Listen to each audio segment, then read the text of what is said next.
সবাইকে স্বাগতম রাত ৯টার এক বিশেষ খবরে।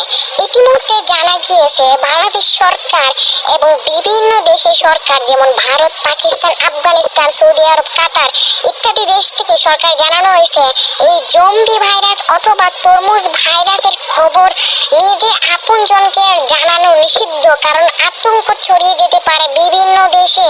তাই দয়া করে তারা বলেছে যে আতঙ্ক না বাড়াতে এবং নিজেদের মধ্যে কথাটি গোপন রাখতে, এবং এই কথাটি মিজানুর রহমান আজারিও বলেছে যে এটি ইসলামী দৃষ্টিতে সুন্নতি গোপন করা, অন্যথায় যদি অন্যকে আতঙ্ক ডিস্টার্ব করা বা তাদেরকে বিপদে ফেলে ভয়ঙ্কিত করা একটা অপরাধ মিজানুর রহমান স্বীকার করেছে।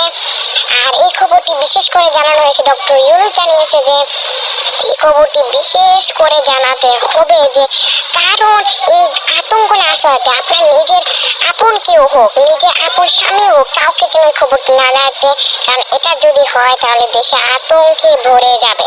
তাই দয়া করে বলা হচ্ছে কাউকে এই কথাটি জানাবেন না, নিজের মধ্যে গোপন রাখুক। আর এরকম ভয়ঙ্কর তরমুজ ভাইরাসের খবর জানতে হলে নিজেরা এই চ্যানেলটির খোঁজ রাখবেন। বিশেষ কিছু চ্যানেলে খবর দেওয়া হবে সীমিত মোবাইলে, অর্থাৎ কয়েকটি ফোনে খালি এই দেওয়া হবে। আপাতত ভালো থাকুন, সুস্থ থাকুন, ধন্যবাদ।